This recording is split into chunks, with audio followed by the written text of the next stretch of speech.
The House will be in order. The prayer will be offered by Chaplain Kibben. Would you pray with me?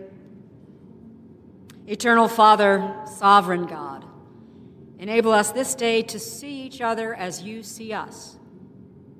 Though we be broken or belligerent, contentious or callous, demanding or discouraged, nonetheless, you regard us with unconditional love. In your sight, we, your children, are your creation, the apple of your eye. We may at times be lost, but not unloved, careless, yet held in your embrace, mortal, and yet made righteous in you. With your eyes, may we live into the love you have shown us. With your words, may we speak with the grace you have given us. And in your spirit, may we meet others with the same mercy you have offered us. And as we follow where you lead us, serving in this time and this place, may we bear witness to the holiness to which you have called each of us.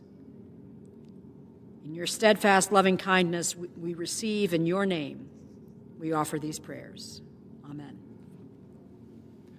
The Chair has examined the Journal of the last day's proceedings and announces to the House the approval thereof. Pursuant to Clause 1 of Rule 1, the Journal stands approved. The Pledge of Allegiance will be led by the gentleman from Ohio, Mr. Taylor. Pledge allegiance to the flag of the United States of America and to the republic for which it stands, one nation, under God, indivisible, with liberty and justice for all. The Chair will entertain requests for 1-minute speeches. For what purpose does the gentleman from Pennsylvania seek recognition? Mr. Speaker, request unanimous consent to address the House for 1 minute, revise and extend my remarks. Without objection, the gentleman is recognized for 1 minute. Mr. Speaker, I rise today to honor the life of Sergeant John Daneker of Williamsport, Pennsylvania. Sergeant Daneker served as a waist gunner for the 565th Bombardment Squadron, 389th Bombardment Group during World War II. On June 20th, 1944, his bomber crashed into the Baltic Sea off the coast of Denmark. Sergeant Daneker was initially declared non-recoverable after investigations into the crash were unable to locate the crewman. In 2019, Danish divers alerted the Royal Danish Navy of a World War II-era aircraft wreckage in the general area of where Sergeant Daneker's aircraft went down. From May 2024 to June 2024, the Royal Danish Navy, the Department of Defense POW/MIA Accounting Agency, and their partners were able to recover the remains from the aircraft. On December 10th, 2024, Sergeant Daneker was positively identified through DNA analysis. Last week, on August 26th, Sergeant Daneker was laid to rest at Arlington National Cemetery with full military honors. Mr. Speaker, we must never stop searching for those who made the ultimate sacrifice. I'm grateful to all involved for bringing Sergeant Daneker home. Thank you, Mr. Speaker, and I yield back the balance of my time. Gentleman yields. For what purpose does the gentleman from South Carolina seek recognition?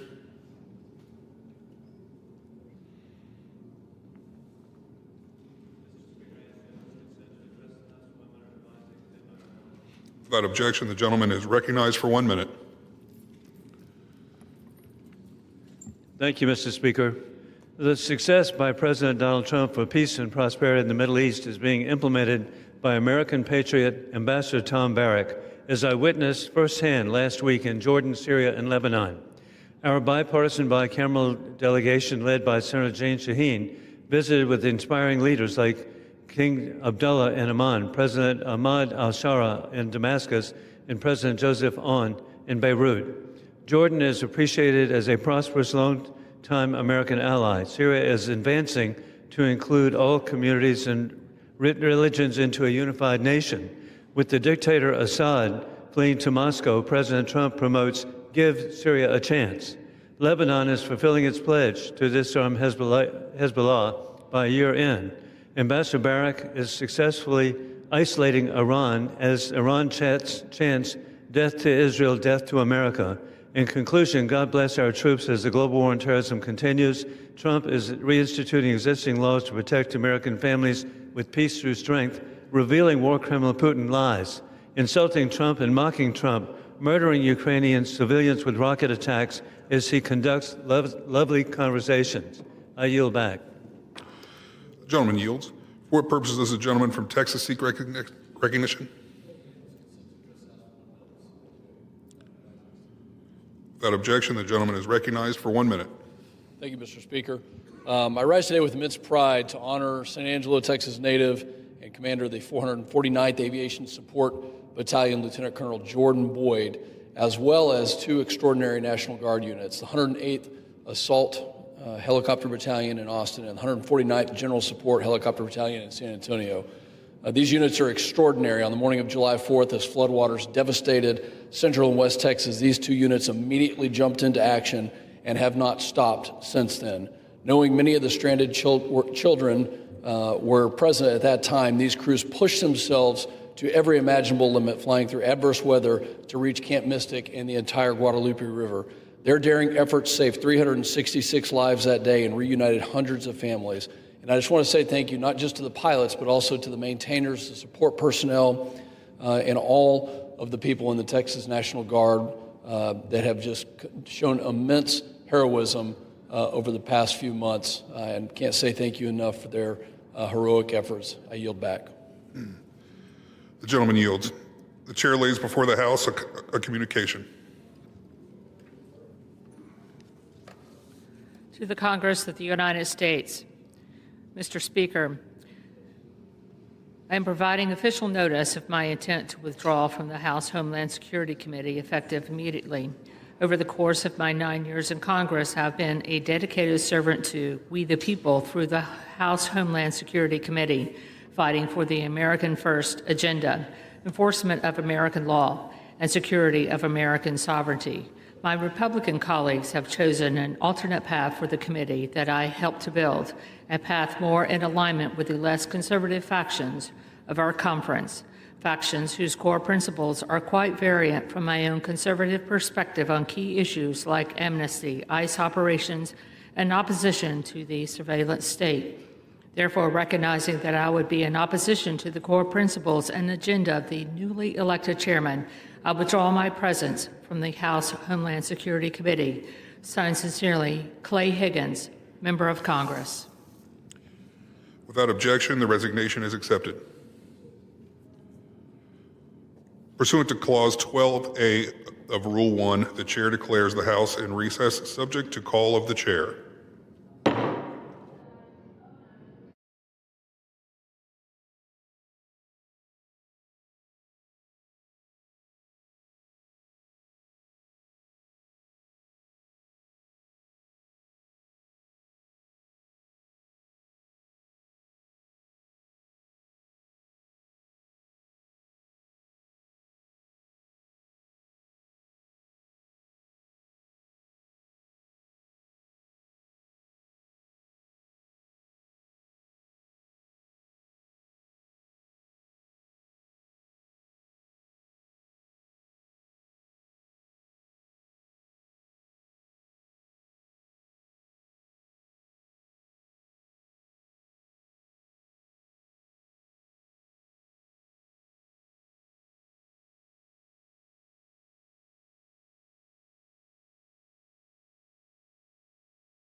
The House will be in order.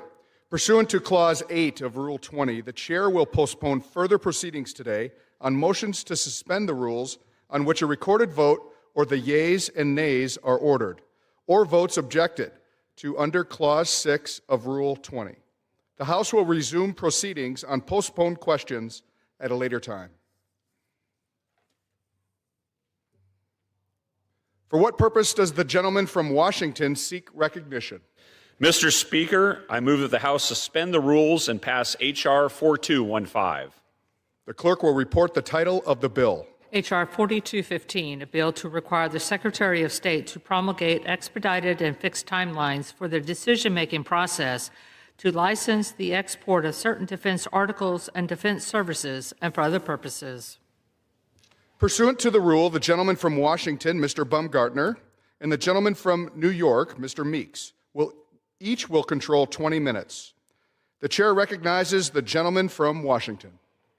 I ask unanimous consent that all members may have 5 legislative days to revise and extend their remarks and to include extraneous material on this measure. Without objection. I yield myself as much time as I may consume. The gentleman is recognized. Mr. Speaker, I introduced the International Traffic in Arms Regulation Licensing Reform Act to improve licensing timelines and processes for direct commercial defense sales. America's foreign defense sales program is notorious for its slow timelines and opaque process. This lack of clarity about how foreign partners are prioritized causes frustration and confusion amongst our most important partners and allies. This inefficiency and murkiness forces our partners to consider turning to other countries to source their capabilities. The U.S. is currently the partner of choice for foreign arms sales, but that status is in jeopardy due to internal delays and unnecessary bureaucratic red tape. The direct commercial sales process presents a more efficient and expedient pathway for our allies and partners to purchase U.S. technology. Direct commercial sales is the future of American defense sales. Direct commercial sales skyrocketed last year and are quickly outpacing other forms of defense sales.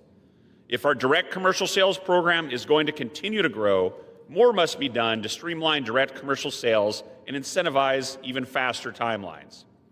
This legislation would codify President Trump's April 9th executive order to establish a list of priority partners for certain defense sales and would create a time-bound process for approving direct commercial sales cases.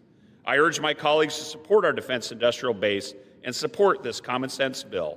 I reserve the balance of my time. The gentleman from Washington reserves. The gentleman from New York is recognized. Thank you, Mr. Speaker. I rise in support of H.R. 4215. This bill will institute clearer timeframes for the licensing decisions made by the State Department for direct sales of defense items by private firms to foreign buyers. While large systems like aircraft, ships, tanks, and missiles are principally provided via the Foreign Military Sales, or FMS, process, a number of important items, such as small arms, vehicles, radars, and other equipment, are transferred via direct commercial sales. These items are often vital for our partners and allies to replenish their military stocks and defensive capabilities. And while the vast majority of these sales are processed and licensed in the expeditious manner, foreign partners often seek greater speed and clarity regarding the process. This bill simply institutes reasonable time frames of up to 60 days for a licensing decision to be made. This does not preordain an outcome. The State Department can still either return such licenses for adjustment or modification due to additional revisions or controls determined necessary, or reject the request license outright. Crucially, the bill also does not alter or undermine congressional oversight over direct commercial sales. In short, while I have strong concerns about the arms sales and security assistance policies of the Trump administration, I support efforts to provide our allies and partners with improved timelines and processing for defense articles that they need for our shared national security goals. So I encourage my colleagues to join me in supporting this measure and I reserve the balance of my time. The gentleman from New York reserves. Gentleman from Washington is recognized. Mr. Speaker, I have no more speakers and will continue to reserve until the gentleman yields back his time. Gentleman from Washington reserves. I have no speakers either. Ready to close. Gentleman from New York is recognized. I yield myself as much time as I may consume for the purpose of closing. The time period limitations on direct foreign commercial sales set forth in this bill will, in fact, provide greater clarity for our allies and a more rapid delivery of necessary items to our partners around the world. Moreover, the bill does so without undermining congressional oversight or predetermining any decisions. So I support this legislation, and I yield back the balance of my time. The gentleman from New York yields back. The gentleman from Washington is recognized. Mr. Speaker, we must do everything we can to improve our foreign defense sales process to ensure American competitiveness and equip our allies with the highest quality defense materials. I am proud to sponsor this legislation to streamline the direct commercial sales process, and I urge my colleagues to join me in support of it. This legislation makes America safer and our economy wealthier. I yield the balance of my time. The gentleman from Washington yields back. The question is, will the House suspend the rules and pass the bill H.R. 4215? Those in favor say aye. Those opposed, no. In the opinion of the chair, 2/3 being in the affirmative, the rules are suspended, the bill is passed, and without objection, the motion to reconsider is laid on the table. For what purpose does the gentleman from Washington seek recognition? Mr. Speaker, I move the House suspend the rules and pass H.R. 4216 as amended. The clerk will report the title of the bill.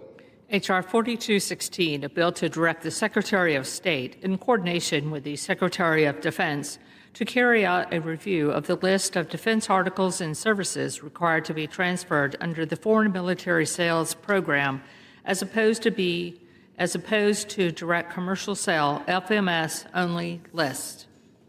Pursuant to the rule, the gentleman from Washington, Mr. Baumgartner, and the gentleman from New York, Mr. Meeks, each will control 20 minutes. The chair recognizes the gentleman from Washington. I ask unanimous consent that all members may have 5 legislative days to revise and extend their remarks and to include extraneous material on this measure. Without objection. I yield myself as much time as I may consume. The gentleman is recognized. Mr. Speaker, I rise in support of this legislation to improve the foreign military sales process.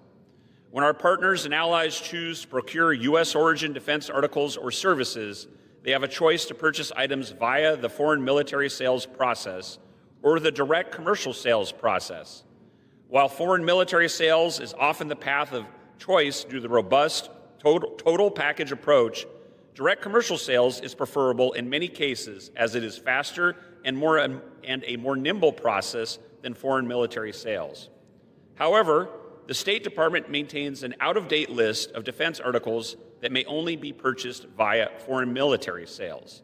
This list is meant to only include the most sensitive technologies that would pose a risk to U.S. competitiveness or national security if these technologies fell into the wrong hands.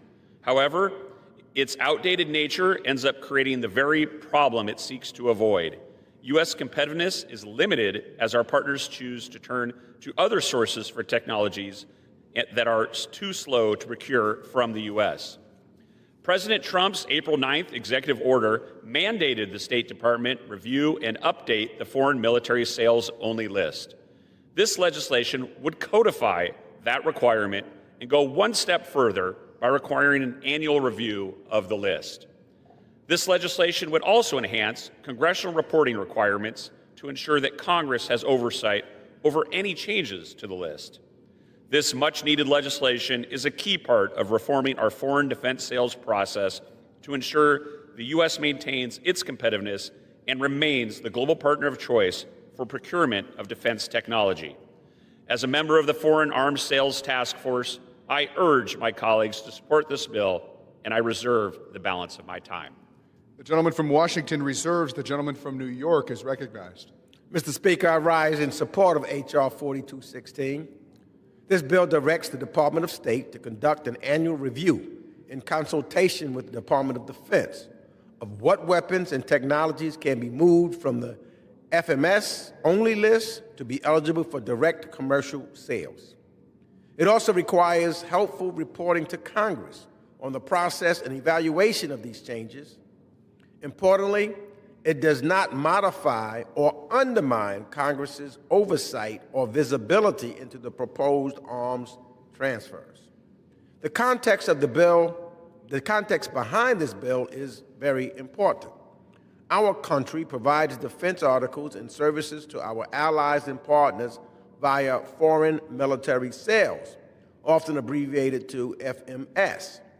U.S. FMS cases offer a unique approach which include not only the most capable military platforms to our friends, but what has historically been known as the total package approach.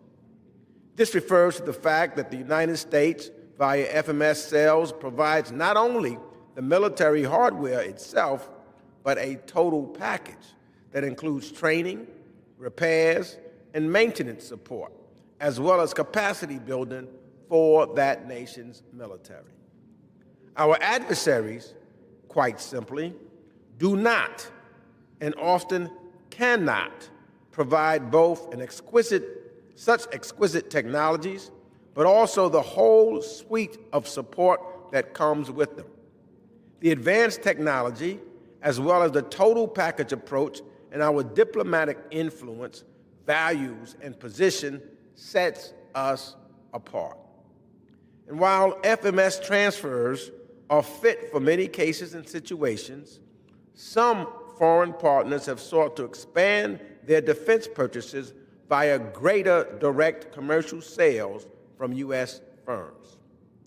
And while these steps need to be taken carefully, the review required by this bill is a smart step in the right direction, of which I support. So I encourage my colleagues to join in supporting this measure, and I reserve the balance of my time. The gentleman from New York reserves. The gentleman from Washington is recognized. Mr. Speaker, I am pleased to yield 3 minutes to the gentlelady from South Carolina, the sponsor of this legislation, Representative Biggs. The gentlewoman is recognized. Thank you. Mr. Speaker, President Trump made it clear to put American jobs first and to cut the Washington red tape.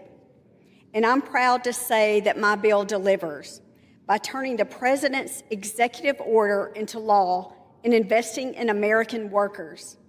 The Made in America Defense Act strengthens domestic manufacturing. It supports our allies, and it advances our national security, all by cutting through a Washington bureaucracy that too often slows us down. Here's the bottom line. This bill will produce more jobs for our tradesmen and boost manufacturing in South Carolina and across the nation. For South Carolina's 3rd District, it means good jobs for welders, machinists, and engineers. It means new orders coming into counties like Anderson, Greenwood, Newberry, and Oconee, and many other hardworking blue-collar communities all across the nation.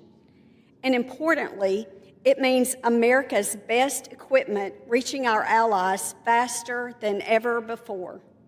I urge my colleagues to support this bill, and with that, I yield back.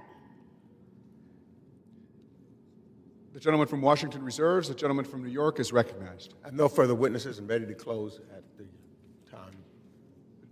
The gentleman reserves. The gentleman from Washington is recognized. Mr. Speaker, I have no more speakers and will continue to reserve until the gentleman yields back his time.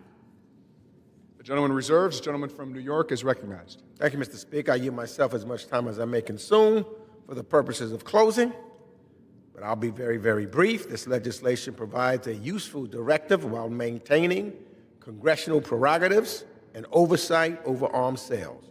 And I hope that all of my colleagues will join me and support this bill. With that, I yield back the balance of my time. Gentleman from New York yields back. The gentleman from Washington is recognized.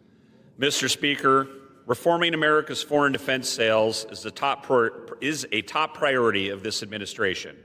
We must do our part to codify the improvements initiated by President Trump. I am proud to support this legislation to improve the foreign defense system, and I urge my colleagues to join me in supporting this bill. I yield back the balance of my time. The gentleman from Washington yields back. The question is, will the House suspend the rules and pass the bill H.R. 4216 as amended? Those in favor say aye. Those opposed, no. In the opinion of the chair, 2/3 being in the affirmative, the rules are suspended. The bill is passed and without objection. Mr. Speaker, I request the yeas and nays. The yeas and nays are requested. All those in favor of taking this vote by the yeas and nays will rise and remain standing until counted.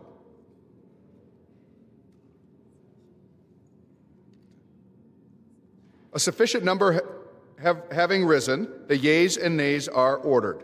Pursuant to Clause 8 of Rule 20, further proceedings on this question will be postponed. For what purpose does the gentleman from Washington seek recognition? Mr. Speaker, I move that the House suspend the rules and pass H.R. 747 as amended. The clerk will report the title of the bill. H.R. 747, a bill to impose sanctions with respect to Chinese producers of synthetic opioids and opioid precursors to hold Chinese officials accountable for the spread of illicit fentanyl and for other purposes. Pursuant to the rule, the gentleman from Washington, Mr. Baumgartner, and the gentleman from New York, Mr. Meeks, each will control 20 minutes.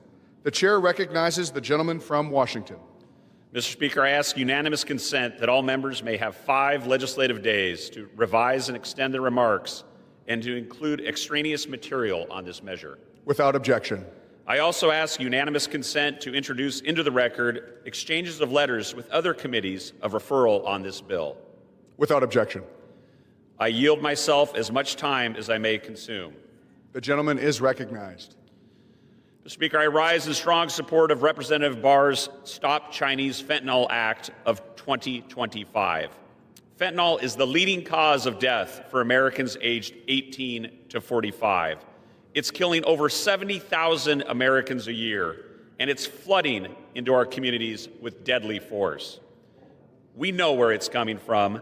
The vast majority of illegal fentanyl in the U.S. originates in China. Chinese labs manufacture the chemicals, Chinese traffickers supply the cartels, and American families pay the price in lives lost. This bill holds the Chinese Communist Party accountable.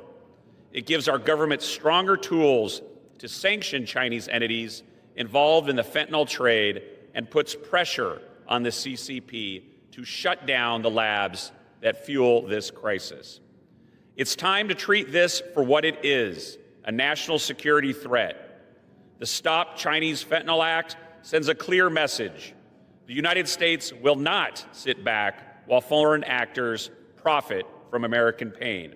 I urge my colleagues to support this critical legislation, and I reserve the balance of my time. The gentleman from Washington reserves. The gentleman from New York is recognized. Thank you, Mr. Speaker. I rise in support of H.R. 747 as amended. The opioid crisis has claimed too many lives.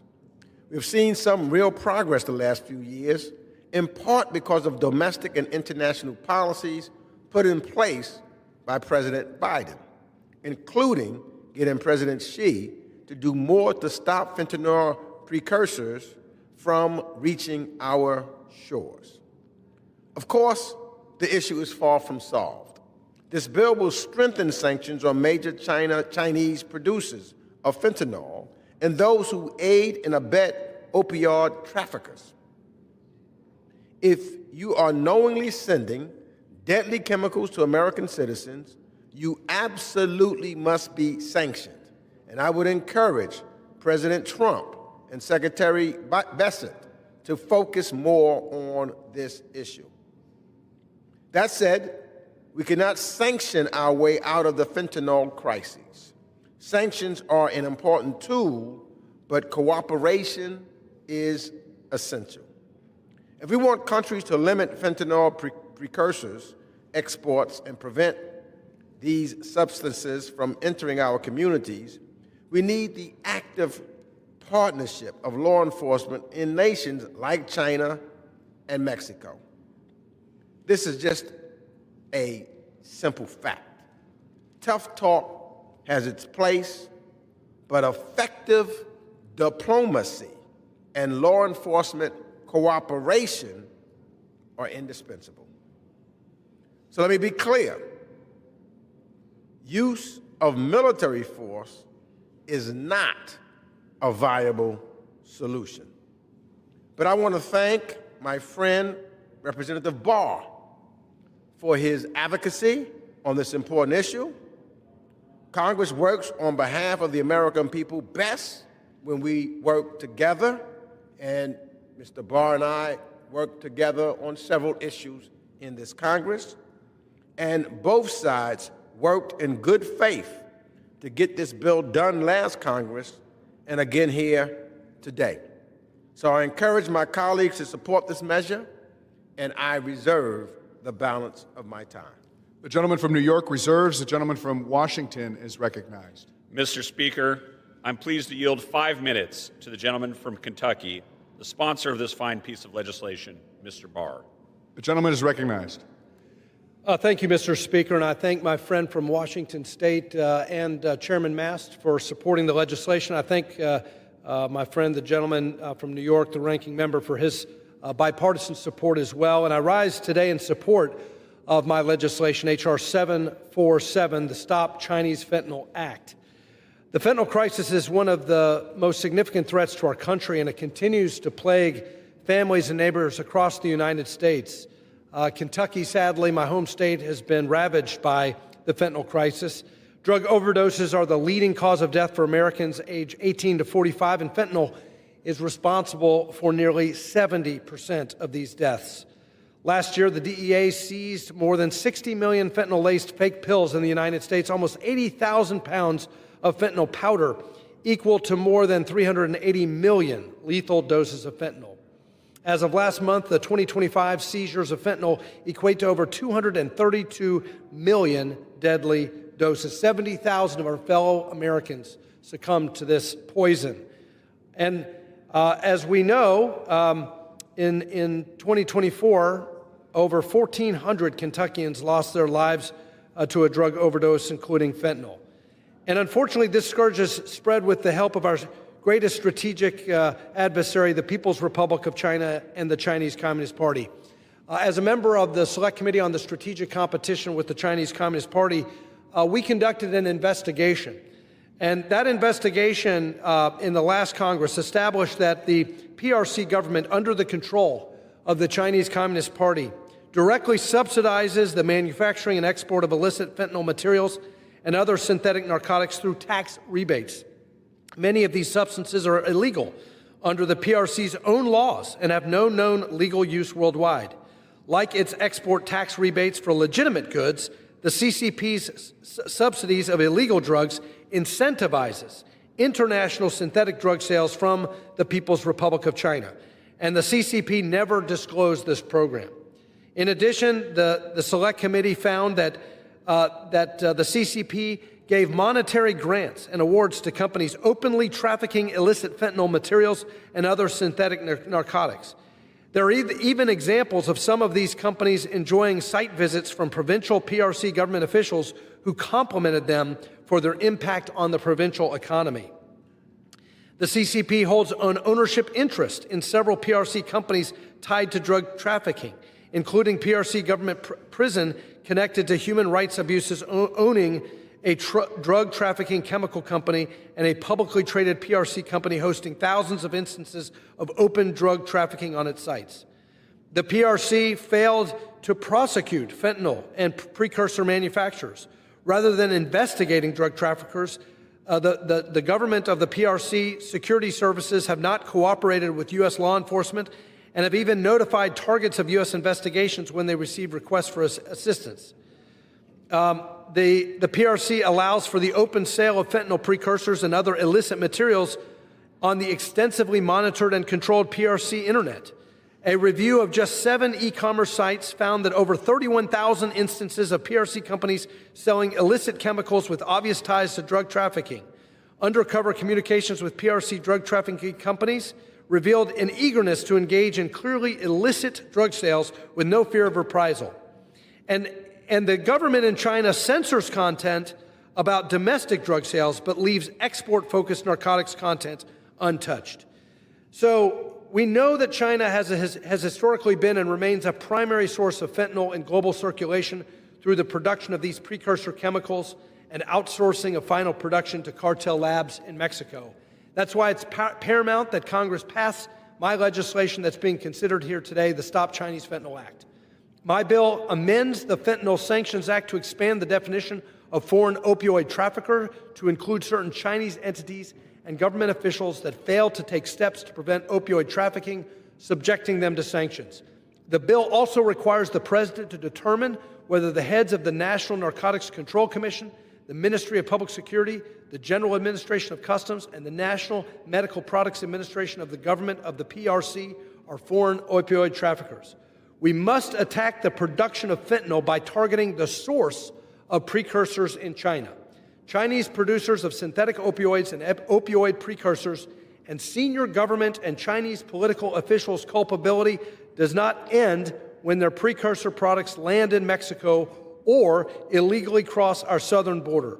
We must look at every step of fentanyl's deadly supply chain and hold our adversaries accountable. I urge my colleagues to support this legislation, and I yield back. Gentleman from Washington reserves. Gentleman from New York is recognized. I have no further witnesses, so I reserve. Gentleman from New York reserves. Gentleman from Washington is recognized. Mr. Speaker, I have no more speakers and will continue to reserve until the gentleman yields back his time. The gentleman reserves. Gentleman from New York is recognized. Thank you. Mr. Speaker, I yield myself as much time as I may consume for the purposes of closing. As I've indicated, I support this bill because sanctions have a role in curbing the opioid crises, but they are only a sliver of the solution. And with that, I urge my colleagues to support this bill, and I yield back the balance of my time. Gentleman from New York yields back. Gentleman from Washington is recognized. Mr. Speaker, the Stop Chinese Fentanyl Act of 2025 is not just about policy. It's about saving American lives. We must hold China accountable for its role in this deadly epidemic. Congress must take a stand against the poison devastating our communities. I yield back the balance of my time. Gentleman from Washington yields back. The question is, will the House suspend the rules and pass the bill H.R. 747 as amended? Those in favor say aye. Those opposed, no. In the opinion of the chair, 2/3 being in the affirmative, the rules are suspended. The bill is passed. Yeas and nays. The yeas and nays are requested. All those in favor of taking this vote by the yeas and nays will rise and remain standing until counted. A sufficient number having risen, the yeas and nays are ordered. Pursuant to Clause 8 of Rule 20, further proceedings on this question will be postponed. For what purpose does the gentleman from Washington seek recognition? Mr. Speaker, I move that the House suspend the rules and pass H.R. 2643 as amended. The clerk will report the title of the bill. H.R. 2643, a bill to require the Secretary of State to submit an annual report to Congress regarding the ties between criminal gangs and political and economic elites in Haiti and impose sanctions on political and economic elites involved in such criminal activities. Pursuant to the rule, the gentleman from Washington, Mr. Baumgartner, and the gentleman from New York, Mr. Meeks, each will control 20 minutes. The chair recognizes the gentleman from Washington. I ask unanimous consent that all members may have 5 legislative days to revise and extend their remarks and to include extraneous material on this measure. Without objection. I also ask unanimous consent to introduce into the record exchanges of letters with other committees of referral on this bill. Without objection. I yield myself as much time as I may consume. The gentleman is recognized. I support H.R. 2643, the Haiti Criminal Collusion Transparency Act, introduced by Ranking Member Meeks, because it advances a clear bipartisan goal: exposing and sanctioning the corrupt political and economic elites in Haiti who have fueled the country's ongoing gang crisis. This is not just about Haiti, it's about protecting U.S. national security. The chaos in Port-au-Prince is creating regional instability. Haitians are fleeing the island using criminal networks to traffic them and others to our southern border. These actors threaten the safety of Haitian people and the interests of the United States. To its credit, the Trump administration responded swiftly. Within days of taking office, it approved nearly $41 million to support the Haitian National Police and the Kenyan-led multinational security support mission. It also issued a humanitarian waiver to keep emergency relief flowing. This bill complements those efforts by requiring the State Department to identify and report on individual gangs tied to gang activity and to impose sanctions on those responsible. It targets the enablers of violence and provides Congress with the information needed to act decisively. Meanwhile, the administration is prioritizing stronger oversight of U.S. foreign assistance to Haiti, an essential effort to ensure taxpayer funds are not misused. By identifying and sanctioning corrupt actors, this bill helps ensure that U.S. aid does not end up in the hands of those fueling the instability. It reinforces the broader objective of holding accountable the networks behind Haiti's collapse. I appreciate the bipartisan leadership on this legislation and recognize its importance in confronting the crisis head-on. I reserve the balance of my time. The gentleman from Washington reserves. The gentleman from New York is recognized. Thank you, Mr. Speaker. I rise in strong support of H.R. 2643, and I yield myself as much time as I may consume. This legislation would require the State Department to develop a report detailing the ties between political and economic elite in Haiti and the criminal gangs that have run roughshod over the majority of the capital. Each day, the situation in Haiti gets worse. Approximately 1.3 million Haitians, including more than 700,000 children, have now been forced out of their homes by gang violence. Just since last October, gangs have killed more than 5,600 innocent Haitians.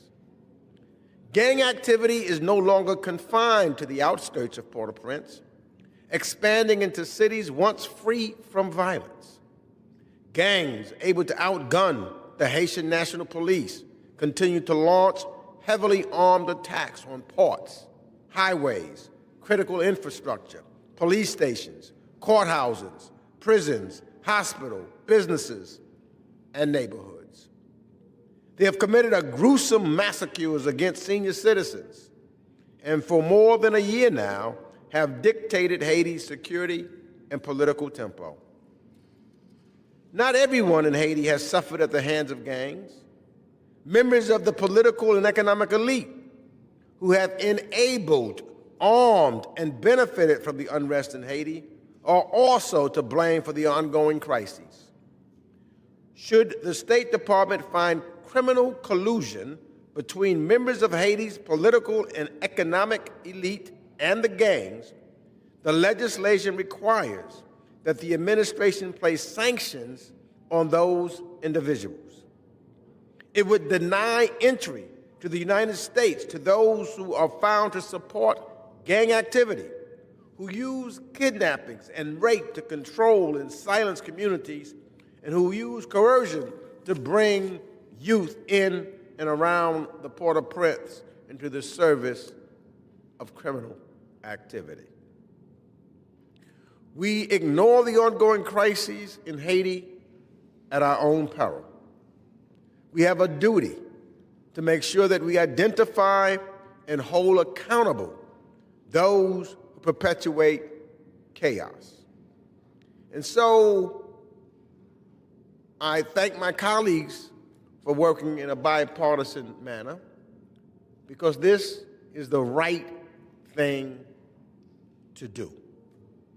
And I encourage my colleagues to join me in supporting this bipartisan measure, and I reserve the balance of my time. The gentleman from New York reserves. The gentleman from Washington is recognized.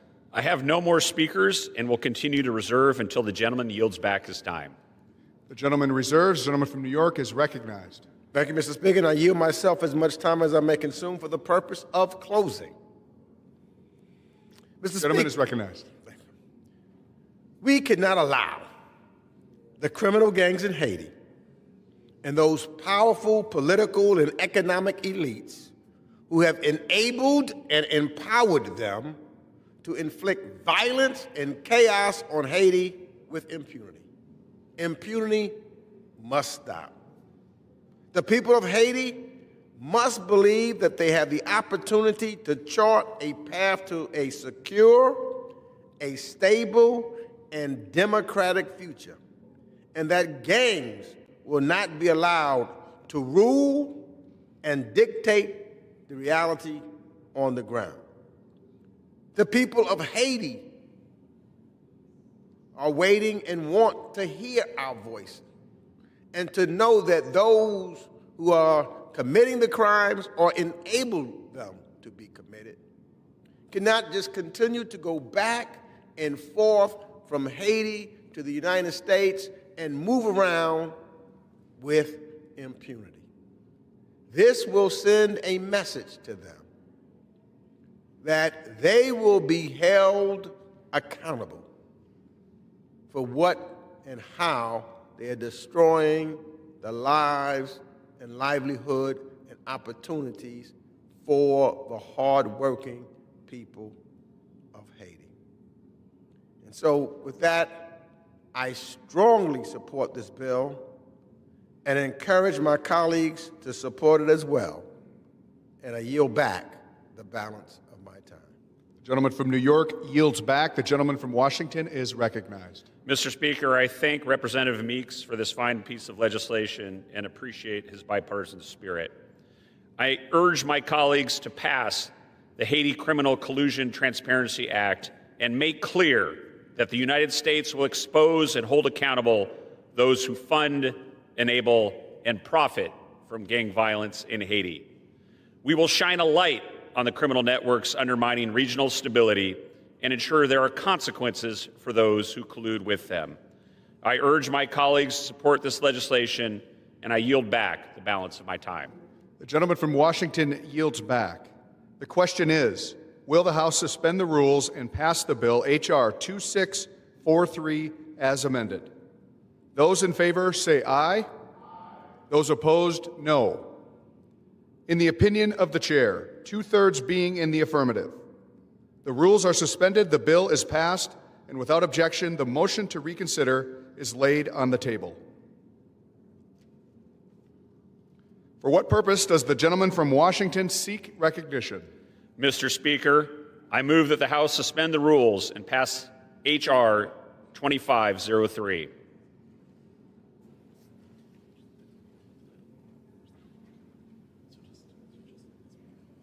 The clerk will report the title of the bill. H.R. 2503, a bill to require the development of a strategy to eliminate the availability to foreign adversaries of goods and technologies capable of supporting undersea cables and for other purposes.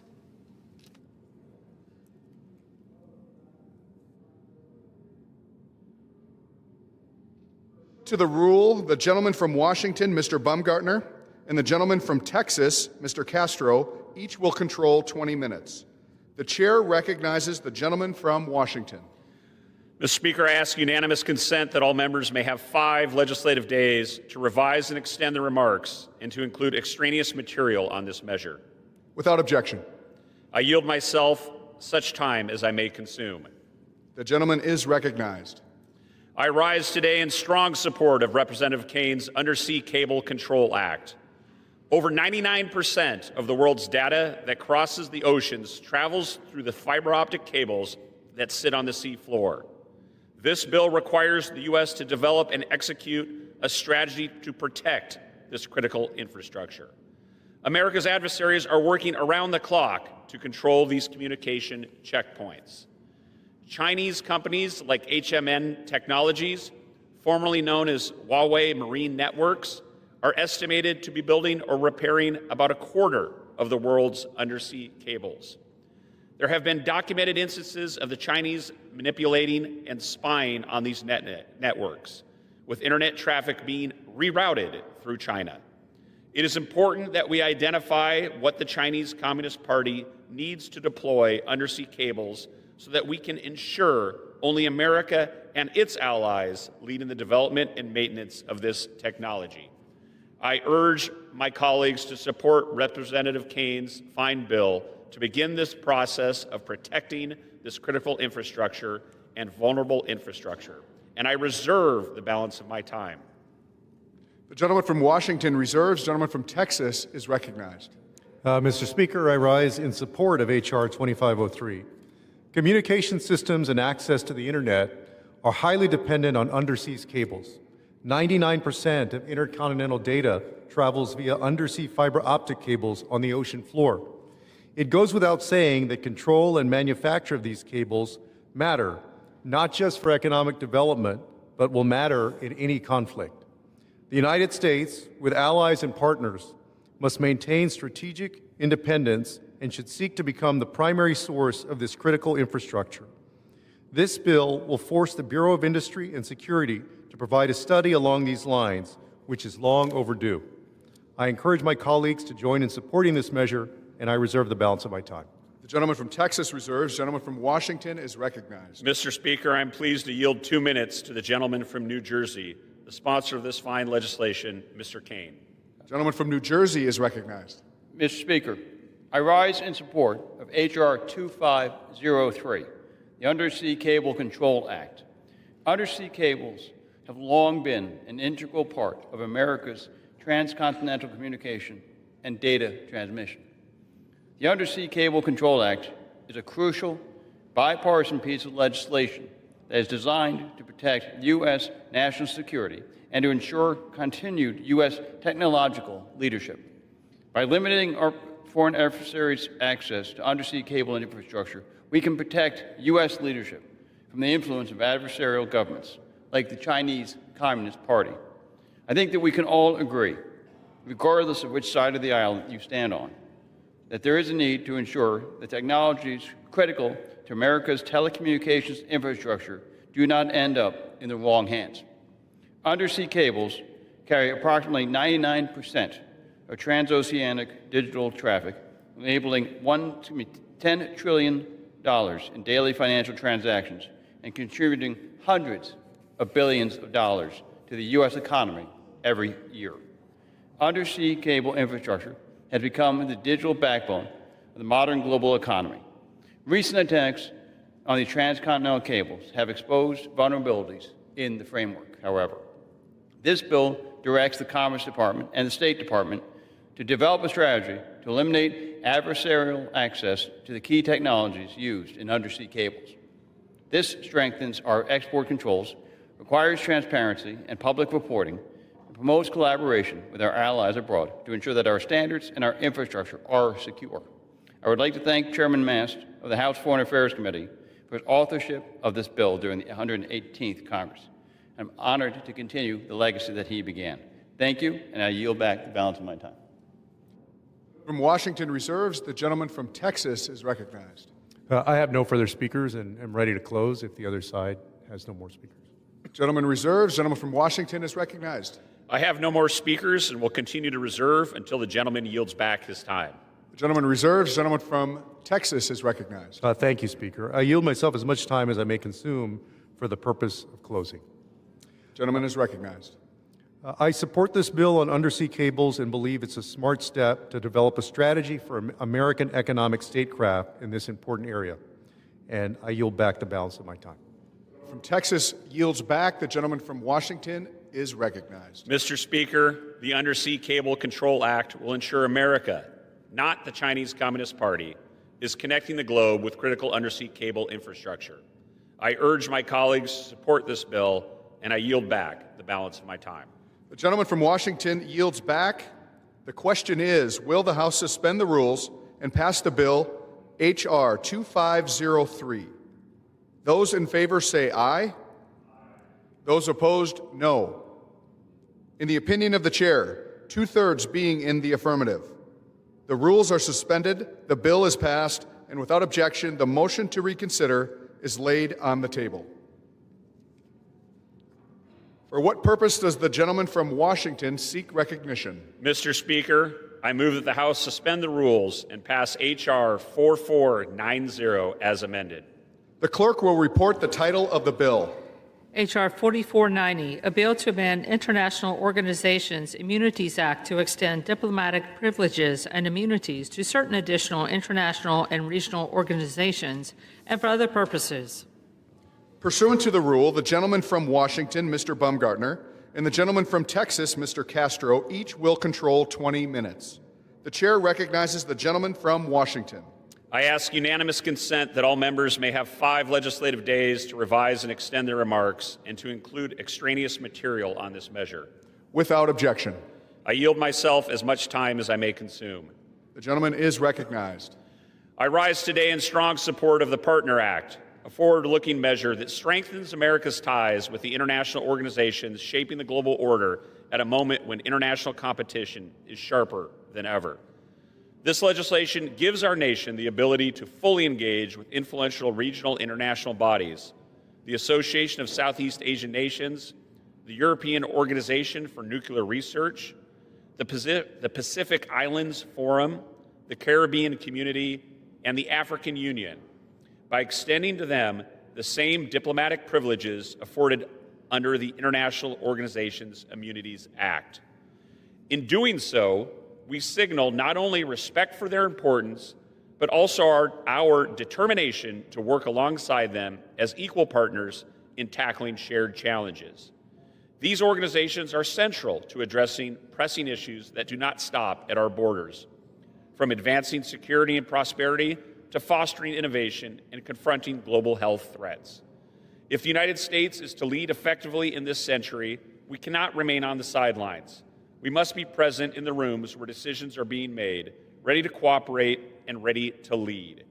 This bill ensures that our diplomats and institutions are equipped to do exactly that. I encourage my partners to join me in supporting the Partner Act and reaffirming America's commitment to principled, enduring international leadership. I reserve the balance of my time. From Washington reserves, the gentleman from Texas is recognized. Mr. Speaker, I rise today in strong support of the Partner Act. This is a bipartisan bill supported by colleagues on both sides of the aisle that strengthens American diplomacy, science, and leadership in the world. The Partner Act does something very simple but very important.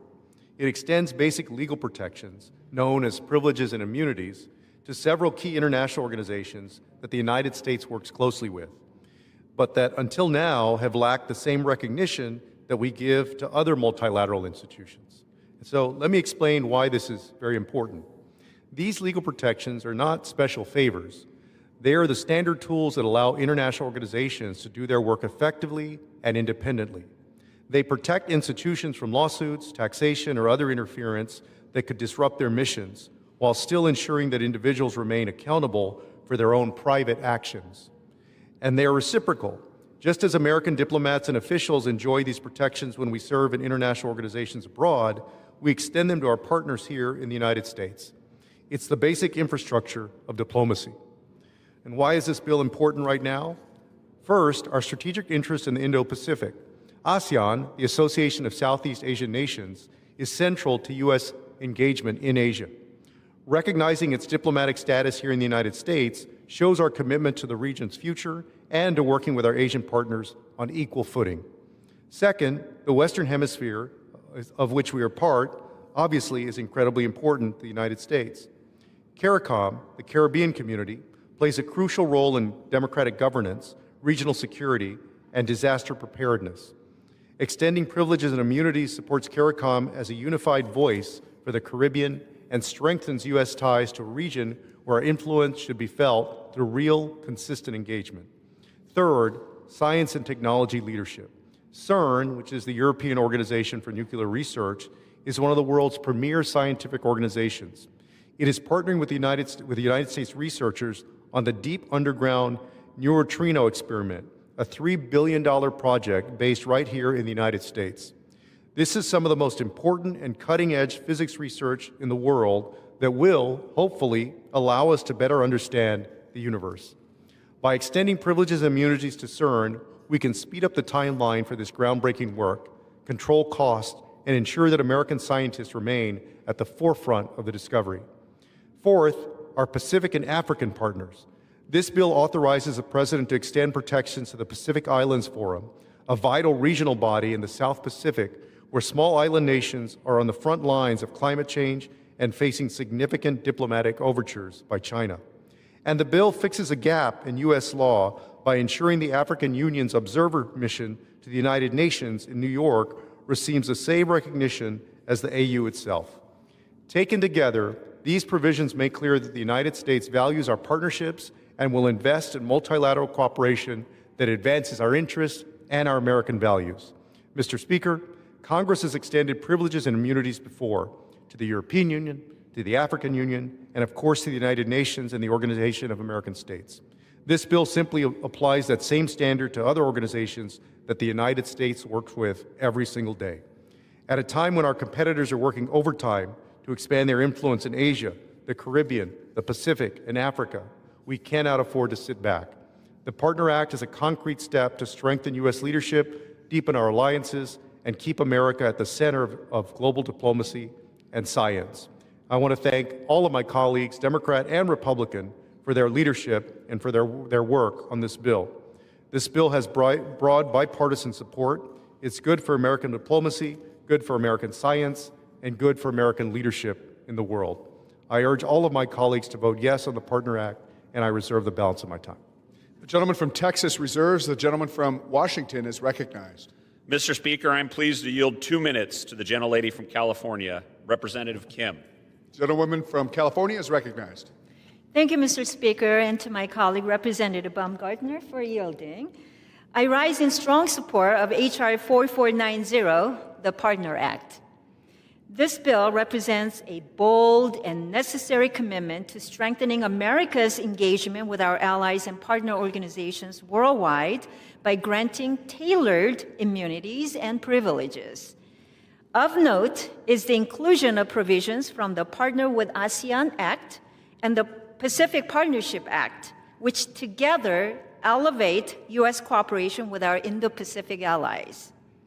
The Indo-Pacific is home to over half the world's population, vital trade routes, and rapidly growing economies and markets. It is a region that I hold as a key priority as chair of the East Asia and the Pacific of the House Foreign Affairs Committee due to its significance to national security and economic prosperity. Meanwhile, the region also faces significant challenges, including rising geopolitical tensions, maritime disputes, and growing coercion from bad actors seeking to undermine a rules-based order.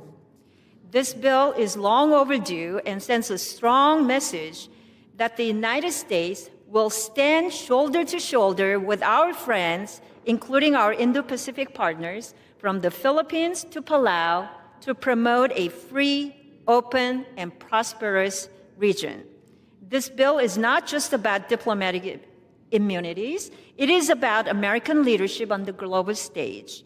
And I'm proud to co-lead this bill with Representative Castro, and I urge my colleagues to support it. Thank you, and I yield the balance of my time. The gentleman from Washington reserves. The gentleman from Texas is recognized. Mr. Speaker, I'd like to yield 3 minutes to the gentleman from Illinois, Representative Bill Foster. The gentleman from Illinois is recognized. Thank you, Ranking Member Castro, Representative Kim, and Mr. Speaker. Mr. Speaker, I rise in support of H.R. 4490, the Partner Act. This legislation represents an important step forward in our country's ability to collaborate with international partners. In particular, this legislation contains the text of our Strengthening Science Through Diplomacy Act, which simplifies our scientific collaboration with CERN, the European Organization for Nuclear Research. As a physicist, I spent more than 2 decades working with colleagues from around the globe at Fermilab in Illinois, where international scientific collaboration allowed us to better understand each other and the universe that we are embedded in. CERN already partners with several of our national laboratories, including Argonne National Lab and Fermi National Lab in the 11th District of Illinois that I represent. In particular, this bill will allow for closer collaboration with CERN on the Deep Underground Neutrino Experiment, also known as DUNE, an international flagship experiment. DUNE will help us discover more about the nature of subatomic particles known as neutrinos, which could help us understand fundamental questions about the origin of matter and the beginnings of the universe. It will also search for previously undetectable modes of proton decay, the subject for which I received my PhD thesis many moons ago. This legislation will allow CERN to send its scientists who have been working on the DUNE project to assist in person as these experiments come online. And one of the most exciting things about the DUNE project is we don't know what it will discover. When we built our proton decay detector many moons ago, we did not know that 160,000 years ago, a star blew up, went supernova in the Greater Magellanic Cloud, and for 160,000 years, the flash of light from that stellar explosion and the burst of neutrinos traveled toward the Earth. It arrived in 1987, where the astronomers saw the flash of light, and we saw in our underground detector the burst of neutrinos. So we learned an incredible thing about these stellar explosions. And it's this sort of thing that brings me and brings other young people into science. So I'd really like to thank Ranking Member Castro, as well as Representative Dusty Johnson of the great state of South Dakota, who worked with me over the last few years to ensure the success of this legislation. This bipartisan effort is an important step in solidifying our partnership with CERN and maintaining our nation's role as a leader in scientific research. Thank you. I yield back. The gentleman from Texas reserves. The gentleman from Washington is recognized. I have no more speakers and will continue to reserve until the gentleman yields back his time. The gentleman reserves. The gentleman from Texas is recognized. I'd like to yield myself as much time as I may consume for the purposes of closing. The gentleman is recognized. I urge my colleagues to support this bill, and I yield back the balance of my time. The gentleman from Texas yields back. The gentleman from Washington is recognized. Mr. Speaker, I want to thank my colleagues, Representative Castro and Representative Kim, for introducing this important bill. I urge my colleagues to support it and yield back the balance of my time. The gentleman from Washington yields back. The question is, will the House suspend the rules and pass the bill H.R. 4490 as amended? Those in favor say aye. Those opposed, no. In the opinion of the chair, 2/3 being in the affirmative, the rules are suspended, the bill is passed, and without objection, the motion to reconsider is laid on the table. Without objection, the title is amended. For what purpose does the gentleman from Washington seek recognition? Mr. Speaker, I move that the House suspend the rules and pass H.R. 4233. The clerk will report the title of the bill. H.R. 4233, a bill to modify provisions relating to defense trade and cooperation among Australia, the United Kingdom, and the United States. Pursuant to the rule, the gentleman from Washington, Mr. Baumgartner, and the gentleman from Texas, Mr. Castro, each will control 20 minutes. The chair recognizes the gentleman from Washington. I ask unanimous consent that all members may have 5 legislative days to revise and extend their remarks and to include extraneous material on this measure. Without objection. And I'd like to yield myself as much time as I may consume. The gentleman is recognized. Mr. Speaker, I rise in support of this legislation to improve implementation of the AUKUS partnership.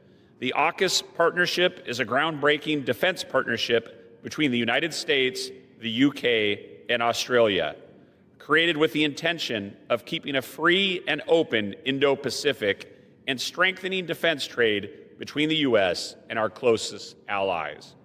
The AUKUS partnership presents a unique opportunity for the U.S. to strengthen our relationship with our AUKUS partners, ensure interoperability with our most important allies in any future conflict, and promote innovation in defense technology. While Congress codified the AUKUS partnership last year, AUKUS has faced numerous challenges in its implementation due to bureaucratic red tape. Since its implementation, we have worked closely with our foreign partners and the Trump administration to discuss the challenges AUKUS Pillar 2 has faced. This legislation addresses these challenges and will ensure that the AUKUS partnership is implemented according to the original intent of the partner countries, allowing the U.S. defense industry and our allies to take full advantage of the benefits of this agreement. I urge my colleagues to support this bill, and I reserve the balance of my time. The gentleman from Washington reserves. The gentleman from Texas is recognized. Thank you, Mr. Speaker. I rise in support of H.R. 4233. The AUKUS agreement established by the Biden administration was a historic accomplishment, and Congress has played an important and constructive role in laying the legislative foundation for closer cooperation between the United States, the United Kingdom, and Australia. With this latest legislative effort, Representatives Kim and Dean are continuing and furthering that legacy and promoting a free and prosperous Indo-Pacific. AUKUS is an important way to bolster our alliance structure in East Asia and the Pacific and do what we do best as a nation, work with our allies towards a common cause, in this case, a free and open Indo-Pacific. The AUKUS agreement accomplishes these ends by providing Australia with additional submarine training and technology in Pillar 1, as well as knitting together cooperative defense research and development efforts between Australia, the United States, and the UK in Pillar 2. The bill builds on important bipartisan provisions agreed to in the FY24 NDAA, which set the foundation for AUKUS, and provides minor technical improvements as well. Principally, it clarifies and enshrines the ability for AUKUS partners to re-export and re-transfer defense material and technology within the AUKUS construct and through established and secure channels. The bill also provides other technical fixes and clarifications to the already strong bipartisan AUKUS foundational text, which continues to serve all three AUKUS countries. As the Trump administration conducts its belated review of AUKUS, many of us here in Congress on both sides of the aisle look forward to seeing AUKUS continue forward. This bill is a helpful contribution to its shared goals. I encourage my colleagues to join in supporting this measure, and I reserve the balance of my time.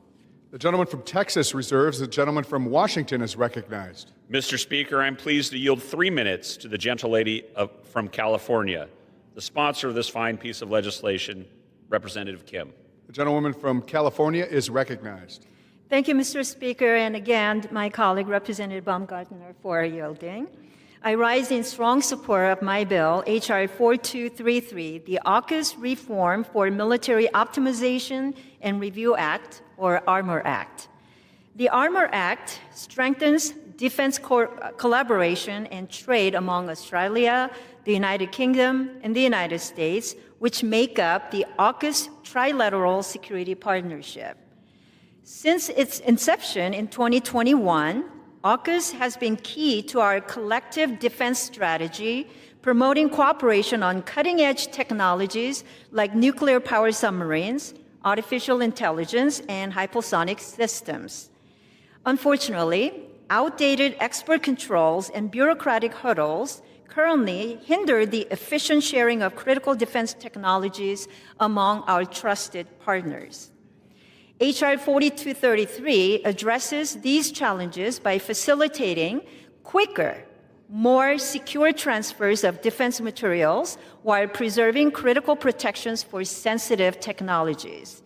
Specifically, it expands the expedited licensing to include retransfers, removes the congressional notification requirement on certain AUKUS transfers, requires a report on implementation of expedited review for export licenses, and requires an annual review of the excluded technology list to ensure the list is relevant and aligned with AUKUS goals.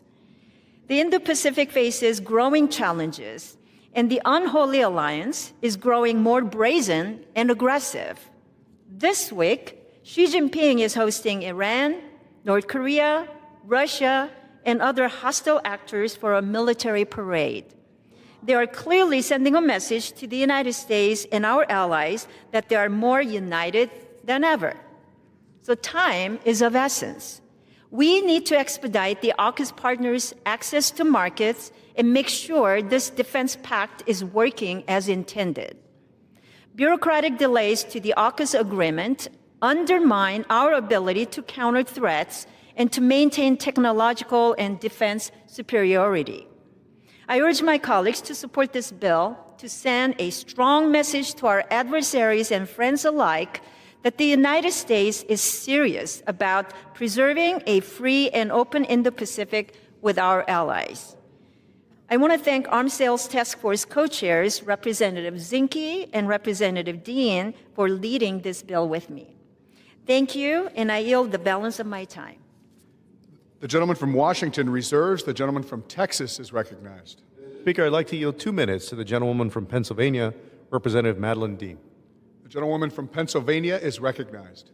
Thank you, Mr. Speaker. Thank you, Representative Baumgartner, Representative Castro. I rise in support of H.R. 4233, the Armor Act, legislation that I was proud to work on with Representative Kim and Representative Zinke. AUKUS was a historic initiative launched under the Biden administration. It is an example of the collective strengths of the United States, Australia, and the UK. It exemplifies our commitment to working as allies, partners, to positively contribute to security, defense security around the world, including leveraging our shared capabilities to shape a free and open Indo-Pacific and to counter the rising threat China poses. I recently returned from a bipartisan, bicameral CODEL to Australia and the Indo-Pacific, and all were eager to build on the AUKUS framework. This legislation will strengthen the AUKUS collaboration and joint operability. It clarifies that re-exports and retransfers within the geographic territory of the United States, UK, and Australia are permitted under the previously exempted defense trade provisions. Importantly, it also preserves Congress's oversight authority and continues to ensure the protection of the most sensitive technologies that underpin our security. I am grateful to have worked with Representative Kim on this bipartisan effort to support our allies and bolster our shared defense. I encourage my colleagues to support this bill as well. I yield back. Gentlewoman yields. The gentleman from Texas reserves. The gentleman from Washington is recognized. I have no more speakers and will continue to reserve until the gentleman yields back his time. The gentleman from Washington reserves. The gentleman from Texas is recognized. Mr. Speaker, I'd like to yield myself as much time as I may consume for the purposes of closing. The gentleman is recognized.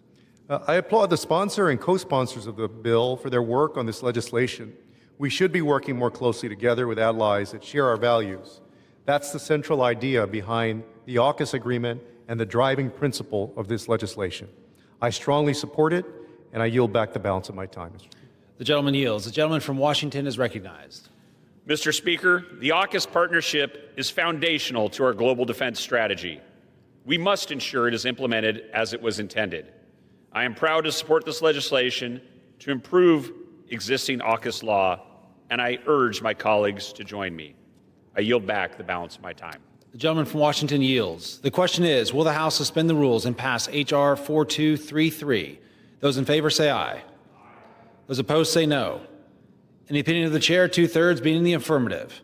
The rules are suspended and the bill is passed. And without objection, the motion to reconsider is laid on the table. For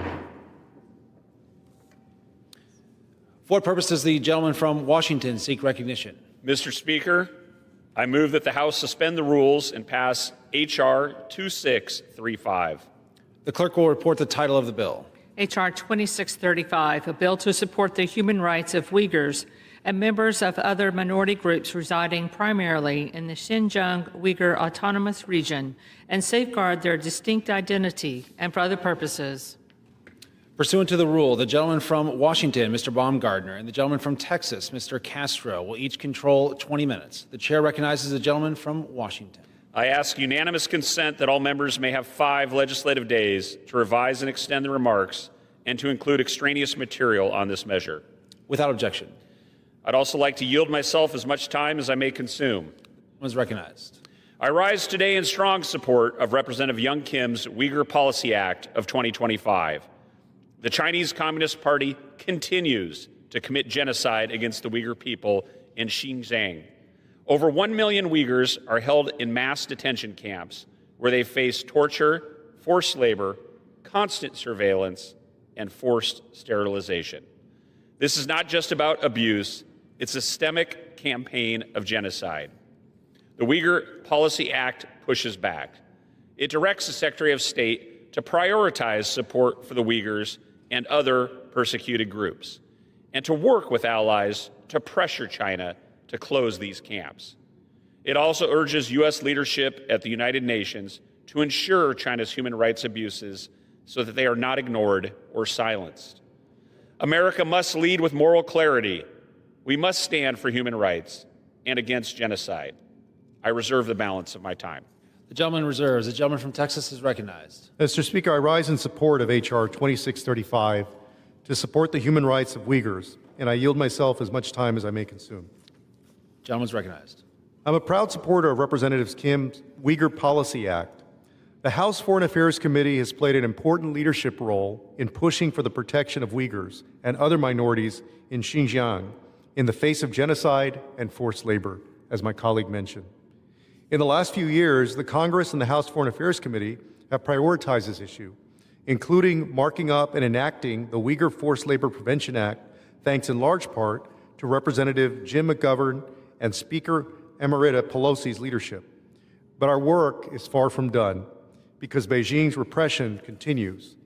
The legislation before us today is a strong bipartisan bill. I hope it sends a clear signal to the Trump administration about Congress's intent.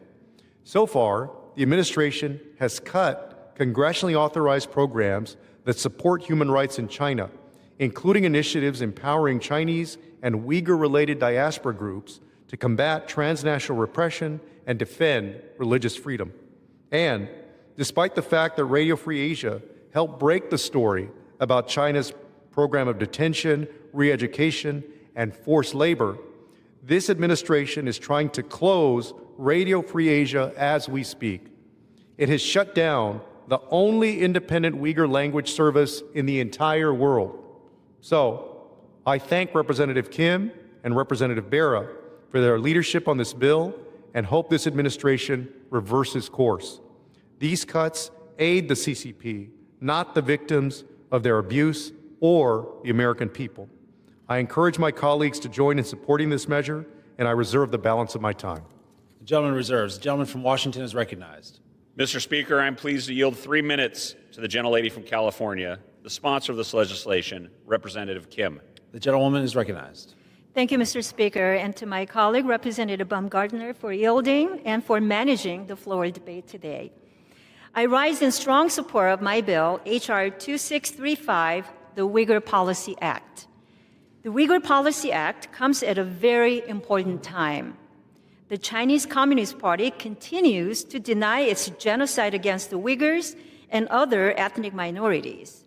But we know that forced sterilization, forced labor, brainwashing, and torture is rampant in the Xinjiang Uyghur Autonomous Region.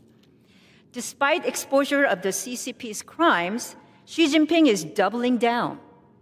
A civil society investigation uncovered that the CCP's harassment and forced transfer of Uyghur workers is more pervasive than previously thought, with individuals relocated over 2,000 miles away from the Uyghur region. Meanwhile, Uyghur human rights advocates and family members of detainees are intimidated and harassed by the CCP's transnational repression and espionage campaigns abroad. The fact that this happens here on U.S. soil is unacceptable and threatens our homeland.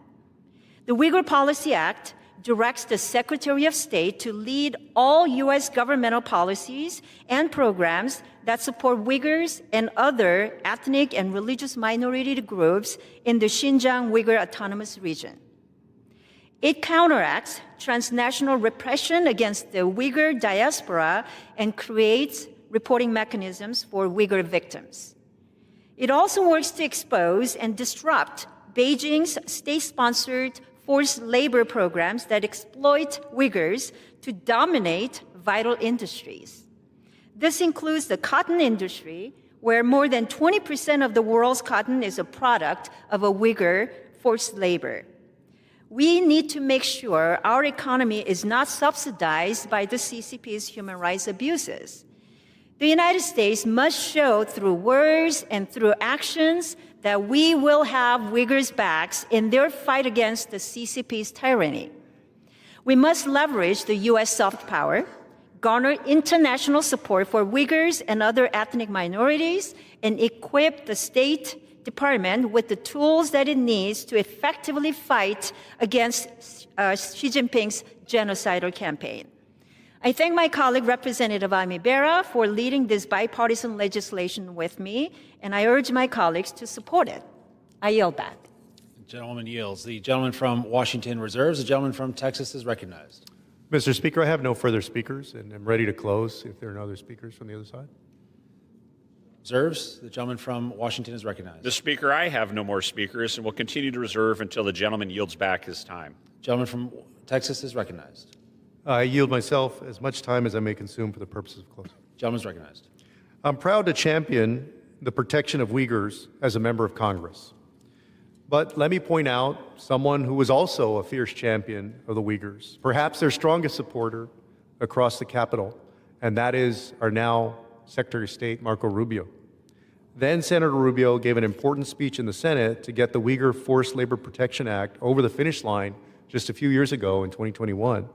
But now, as Secretary, he's overseen drastic cuts to religious freedom and human rights programming that helps the Uyghurs. I hope that this bill augurs a return to Senator Rubio rather than this, what is a disheartening and non-strategic policy that we've seen from the State Department today. I strongly support this legislation and encourage my colleagues to do so as well. I yield back the balance of my time. The gentleman yields. The gentleman from Washington is recognized. Mr. Speaker, I urge my colleagues to join me in passing the Uyghur Policy Act of 2025 to increase awareness and advocacy of the Uyghurs. We cannot be silent in the face of genocide. I yield back the balance of my time. The gentleman yields. The question is, will the House suspend the rules and pass H.R. 2635? Those in favor say aye. Those opposed say no. In the opinion of the chair, with 2/3 being in the affirmative, the rules are suspended and the bill is passed. And without objection, the motion to reconsider is laid on the table.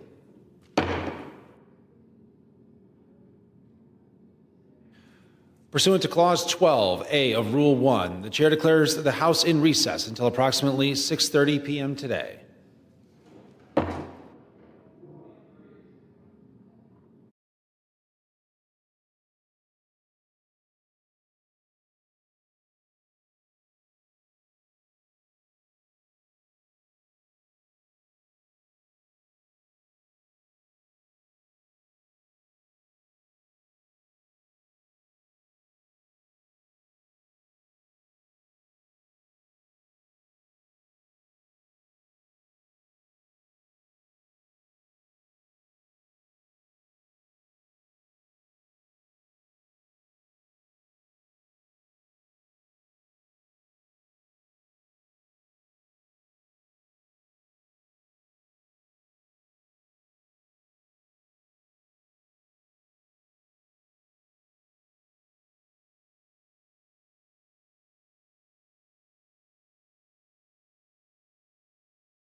House will be in order. Proceedings will resume on questions previously postponed. Votes will be taken in the following order. Motions to suspend the rules and pass H.R. 4216 and H.R. 747.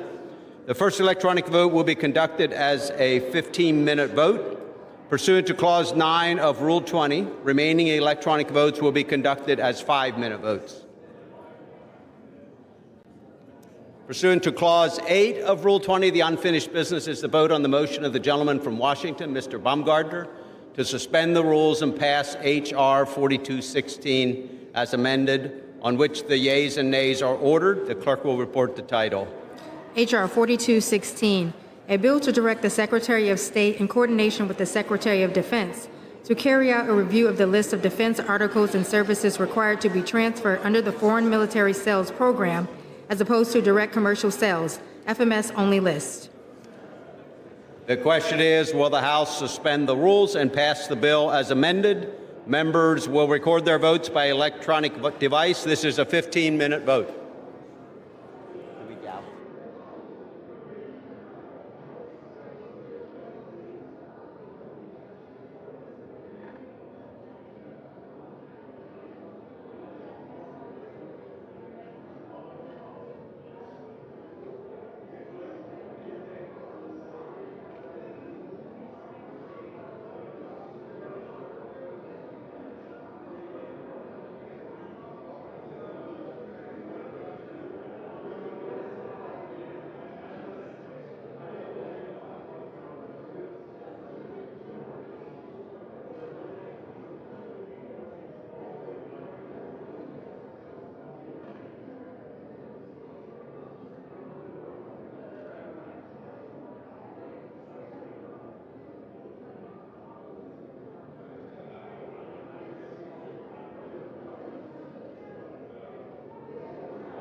Have all members voted?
On this vote, the yeas are 395, the nays are 20, 0 recorded as present.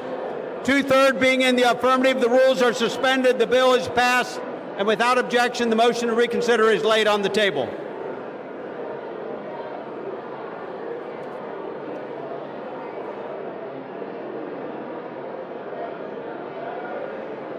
Pursuant to Clause 8 of Rule 20, the unfinished business is the vote on the motion of the gentleman from Washington, Mr. Baumgartner, to suspend the rules and pass H.R. 747 as amended, on which the yeas and nays are ordered. The clerk will report the title.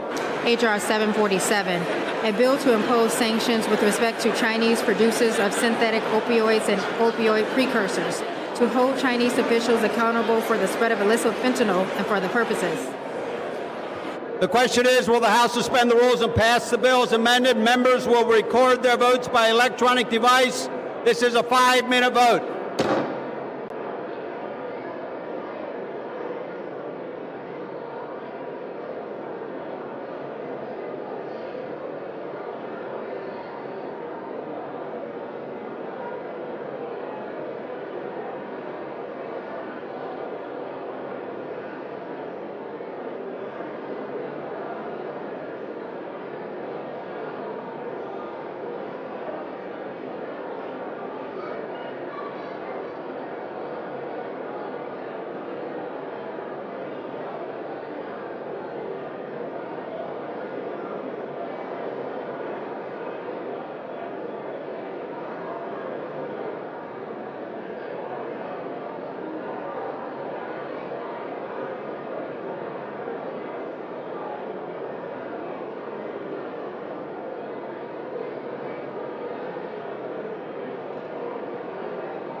On this vote, the yeas are 407, the nays are 4.